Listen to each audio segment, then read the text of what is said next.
الحمد لله نحمده ونصلي على رسوله الكريم اما بعد فاعوذ بالله من الشيطان الرجيم بسم الله الرحمن الرحيم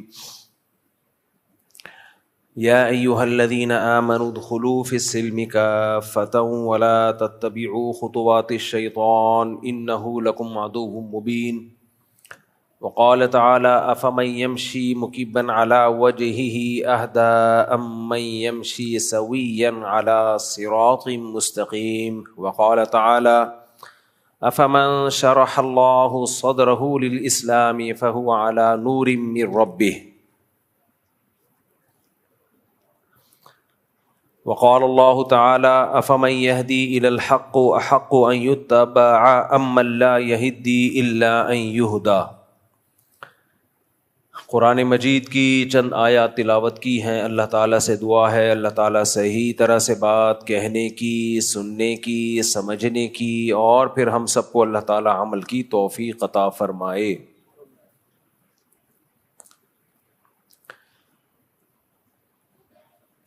نبی صلی اللہ علیہ وسلم نے ارشاد فرمایا ذاق طعم الایمان من رضی باللہ ربا وبالاسلام دینا وبمحمد نبی صلی اللہ علیہ وسلم۔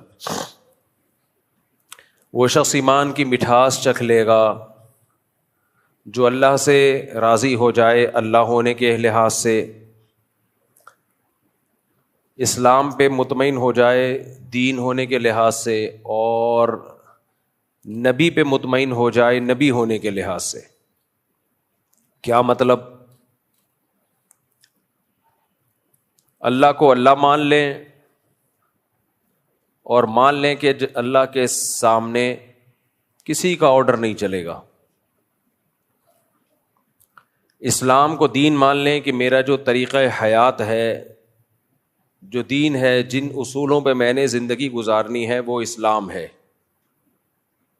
اس کے علاوہ کسی کو فالو نہیں کروں گا میں۔ اور محمد صلی اللہ علیہ وسلم کو نبی مان لے کہ قرآن و سنت کی جو تشریح، اسلام کی دو تشریح پیغمبر صلی اللہ علیہ وسلم کریں گے تو میں نے اپنا رہبر اور رہنما صرف اور صرف محمد صلی اللہ علیہ وسلم کو ماننا ہے۔ آپ کے سوا کوئی نہیں ہے میرا لیڈر، کوئی نہیں ہے میرا رہنما۔ تو نبی نے فرمایا جس نے اپنے اندر یہ جذبہ پیدا کر لیا تو اس کو ایمان کی مٹھاس محسوس ہوگی، ایمان کی مٹھاس۔ اس سے پتہ چلتا ہے کہ ایمان میں ایک لذت ہے، اسلام میں ایک مٹھاس ہے۔ یہ مٹھاس ان لوگوں کو محسوس نہیں ہو سکتی جو آدھے تیتر آدھے بٹیر ہیں۔ کوئی بھی چیز جب آدھی ادھر ہو آدھی ادھر ہو کسی کام کی نہیں ہوتی۔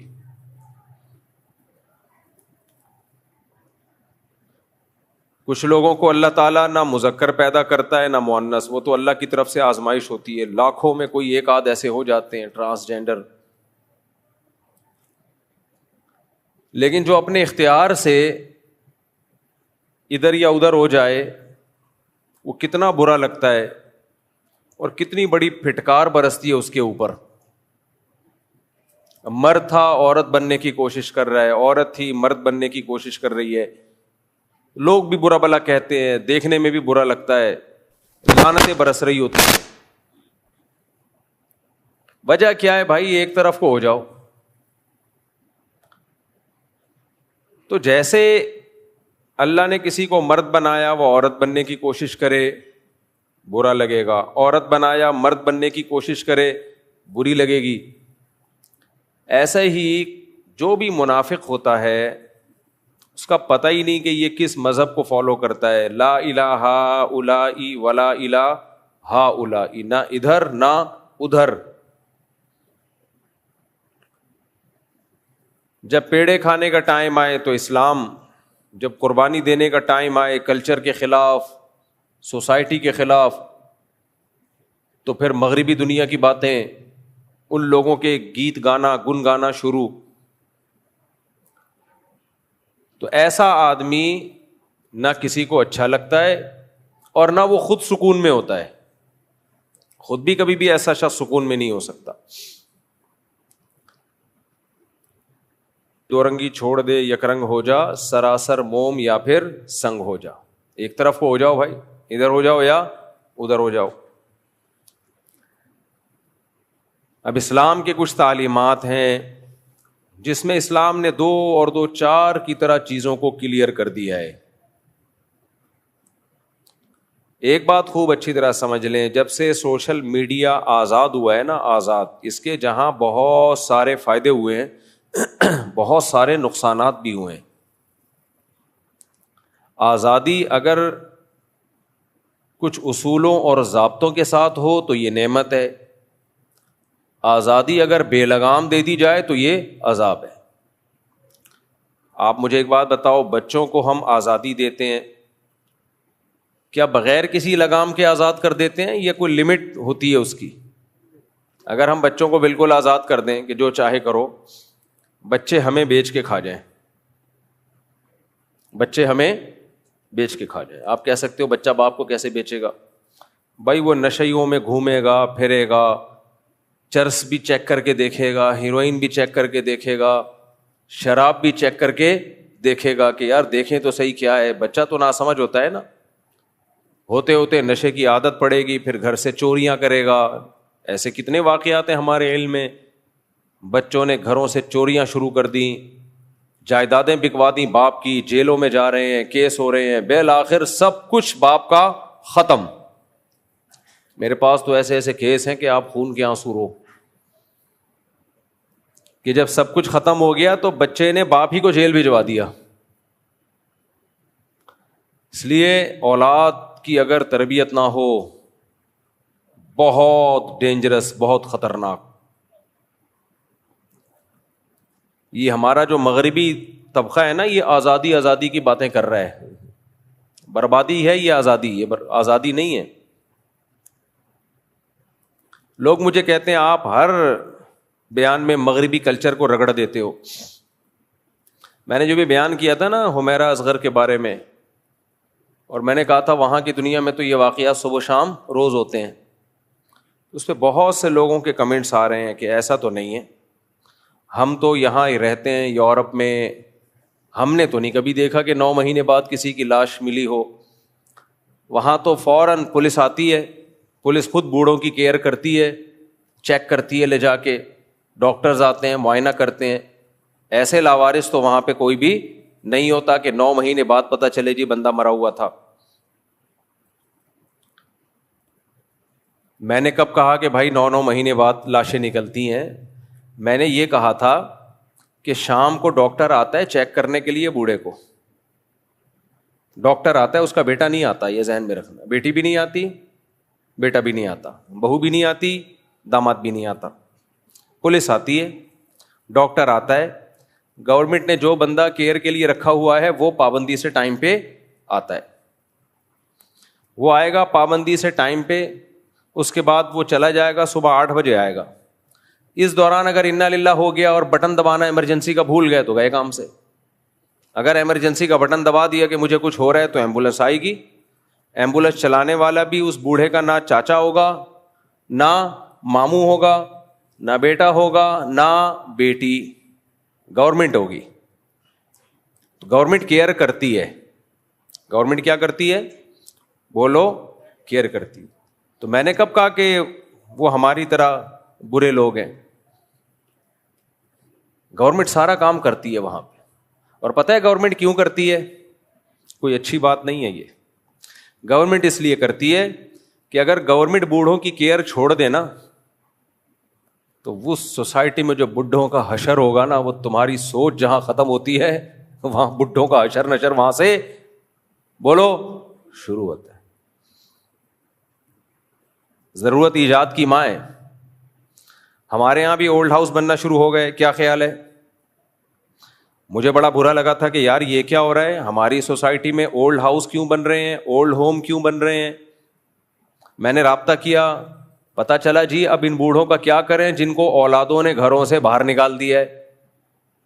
پہلے اولادیں گھروں سے باہر نہیں نکالتی تھیں, اب چونکہ اولادوں نے گھروں سے باہر بڈھوں کو نکالنا شروع کر دیا ہے تو اس وجہ سے اب ہمارے ہاں بھی اولڈ ہاؤس بننا مجبوری بن چکی ہے. اب جب بوڑھے بےچارے گھروں سے زیادہ نکلیں گے, فٹ پاتھوں پہ سڑیں گے, تو اولڈ ہاؤس کی جو صنعت ہے اور اولڈ ہاؤس کی جو ٹیکنالوجی ہے وہ کیا ہوگی, بڑھے گی. کیا خیال ہے بھائی؟ تو ضرورت ایجاد کی ماں ہے. بچپن میں یہ جملہ بھی ہمیں سمجھ میں نہیں آتا تھا, ضرورت ایجاد کی ماں کا مطلب کیا ہے. ایجاد کوئی صاحب ہیں جن کی کوئی مدر ہے. بھائی جہاں ضرورت ہوتی ہے وہاں سوسائٹی اپنے آپ کو اس حساب سے ایڈجسٹ کرنا شروع کرتی ہے. تو یہاں بھی اولڈ ہاؤس بن رہے ہیں. میں اپنے سیکولر طبقے سے پوچھتا ہوں, جو دیسی لبرل ہیں, کون سا سوسائٹی میں ایسا کام ہو رہا ہے جس کی وجہ سے اولڈ ہاؤس بننا شروع ہو رہے ہیں؟ کیا ہو رہا ہے سوسائٹی میں؟ کیا ترقی کم ہو رہی ہے؟ آپ مجھے ایک بات بتاؤ, ہماری سوسائٹی میں لٹریسی ریشو پہلے زیادہ تھا یا اب زیادہ ہے؟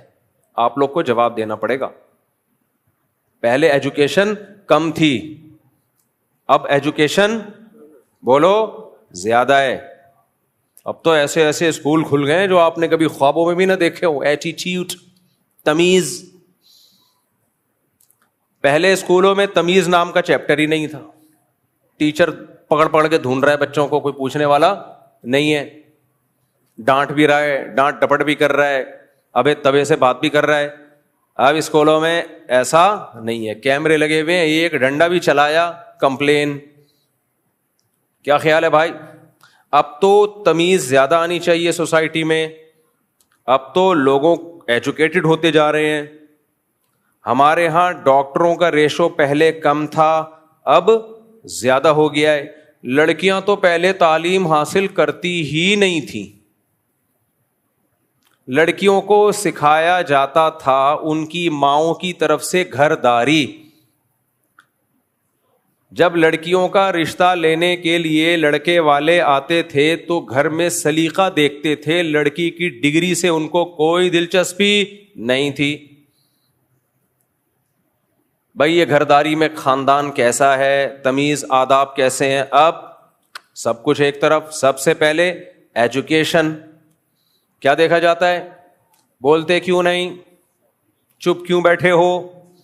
ایجوکیشن دیکھی جاتی ہے, کتنی پڑھی لکھی ہے. تو ایجوکیشن تو بڑھتی چلی جا رہی. تعلیم تعلیم. پہلے نہیں پڑھائی تھی لڑکی. ہماری دادیوں نانیوں نے کیا پڑھا ہے؟ وہ بھی تو کسی زمانے میں لڑکیاں ہی ہوں گی نا, دادیاں نانیاں ہماری. لیکن آپ حیران ہو گئے کہ جب سے ایجوکیشن زیادہ ہوئی, تعلیم عام ہو گئی, اور تمیز پہ موٹیویشنل اسپیکرز کے لیکچر بھرے ہوئے ہیں, آداب تمیز. سوسائٹی میں طلاق کا ریشو بڑھ گیا, زنا کا ریشو بولو بڑھ گیا, گھروں سے لڑکیوں کے بھاگنے کا ریشو